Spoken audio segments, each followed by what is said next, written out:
একজন ছেলেবেলা থেকেই খুব দয়ালু হয়।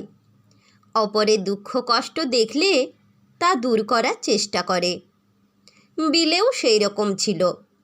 সাধু সন্ন্যাসী প্রমুখ অনেকেই বাড়িতে ভিক্ষার জন্য প্রায় প্রতিদিনই আসত।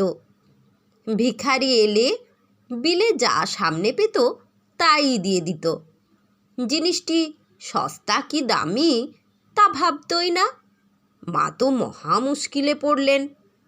ছেলে যদি ঘরকন্নার সব জিনিস এভাবে বিলিয়ে দেয় তাহলে সংসার চলবে কি করে? বিলেকে নিষেধ করে কোনো ফলই হতো না। মা শেষে একদিন বিরক্ত হয়ে তাকে দোতলার একটা ঘরে আটকে রাখলেন। বাইরে থেকে দরজা বন্ধ করে দিলেন। ভাবলেন বিলেকে এবার খুব জব্দ করা গেল। তা বিলের মতো ছেলেকে কি আর এত সহজে জব্দ করা যায়? ঘরটি রাস্তার ধারে। বিলে জানালার কাছে এসে দাঁড়িয়েছিল।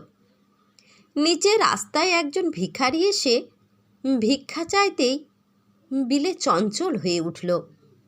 গরিব মানুষ ভিক্ষা চাইতে এসেছে, কিছু তো দিতে হবে, কিন্তু কি দেবে?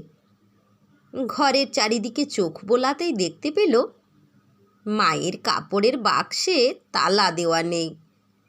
বাক্স খুলে মায়ের কয়েকটি দামি শাড়ি সে বার করল। তারপর জানালা গলিয়ে নিচে ভিখারির কাছে সেগুলো ফেলে দিল। ভিখারি তো ওইটুকু ছেলের এত দয়া দেখে আনন্দে অধীর। ছেলেবেলা থেকে অপরের জন্য ভাবতে না শিখলে কেউ কি আর বড় হয়ে দেবতার মতো হয়, মহাপুরুষ হয়?